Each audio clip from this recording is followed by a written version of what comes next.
Hi, I'm Christoph. I'm presenting our add-on study on among population variation in germination and seedling establishment traits of Plantago lanceolata.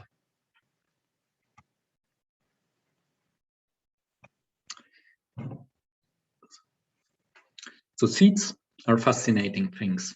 They are built for dispersal and contain all the energy needed to grow a young plant. So this Plantago seed here is just germinated like half a day ago, and this tiny plant will face the most dramatic transformations of its entire life cycle in coming days. So in the last years, there has been several groundbreaking research focusing on the functions and the evolution of early life history traits.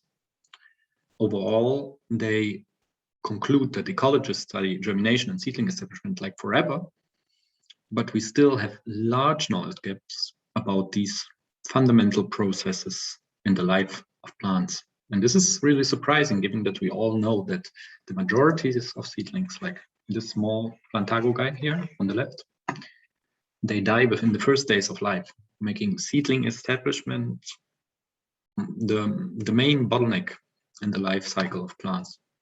So for example, on the right here in this study, on Pseudoregionaria spicata establishment, in monitoring plots across 3 different years. So this is what the 3 white, black, and gray color is about, across 3 different years. So you see the transition rate between the life stages, and you can clearly see that the mortality happens mainly in the early life stage between germination and seedling establishment.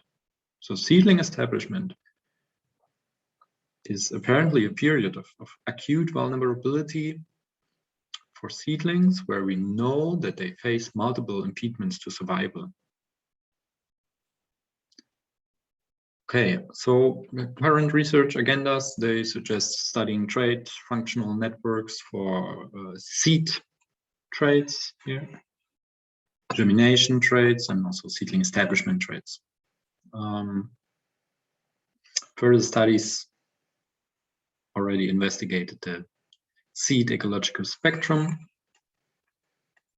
and the seedling ecological spectrum. So both focusing on the relative importance and interdependencies of traits related to germination and seedling establishment. So there has been really important progress in the last years on how species differ in germination and seedling establishment traits. But what about among population variation in germination and seedling establishment traits? So we are lacking research that really focuses on the drivers of intraspecific variability in germination and seedling establishment traits. So more specifically, studies on among population variation at large biogeographical scales are not available, but such studies would be great to investigate how eco-evolutionary processes finally dictate sexual recruitment across diverse environments. Also to ask the question, what about local adaptation in these traits? And also plant growth is obviously related to germination and seedling establishment, as we know from the first figure on the second slide or third slide. And but studies combining these 3 types of data, so demography data, germination and establishment, seedling establishment data, combining these 3 types of data across many populations are lacking so far also. Yeah, and what could be the best model to do such research? So of course, the amazing plant pop network. So this is clearly because of the great sampling distribution across broad environmental gradients in both the native and non-native ranges. And also PlantPopNet provides a unique opportunity to relate population demography data with data on germination and seedling establishment traits and their variation. And finally, the available SNP data may also allow for correcting our models for non-adaptive evolution, and it may allow us to identify SNPs that are associated with germination and seedling establishment traits. So what we will do in our add-on project is we will take seeds from as much of this population as we can get from you guys and watch them growing from the germination throughout their very first days of life to collect data such as overall germination under varying conditions, and also germination speed, and also seedling establishment rates, including, for example, root elongation rate or root shoot ratio of seedlings, and time to development of the first pair of true leaves, SLA of the first pair of true leaves, and those kind of data. Tedious work, but worthwhile because it's really important data. And also in addition, we will record seedling survival for a period of 2 weeks under different treatments in the greenhouse. And I will present you our hypothesis. So these are the hypotheses for our research. We expect environmental variables in the recent population history, such as climate, competitive regime of the surrounding vegetation, disturbance regime, whatsoever. They determine intraspecific variation in the seedling establishment traits due to local adaptation, which links to the current study of Villellas et al. 2021, that has investigated trait environment correlations in adult plants. So we want to see whether we see contrasting or similar patterns for the seedlings, very young plants. Also, we hypothesize that the strength of such local adaptation is less pronounced in native as compared to non-native populations, because the latter have existed for a much shorter time in their distinct environments.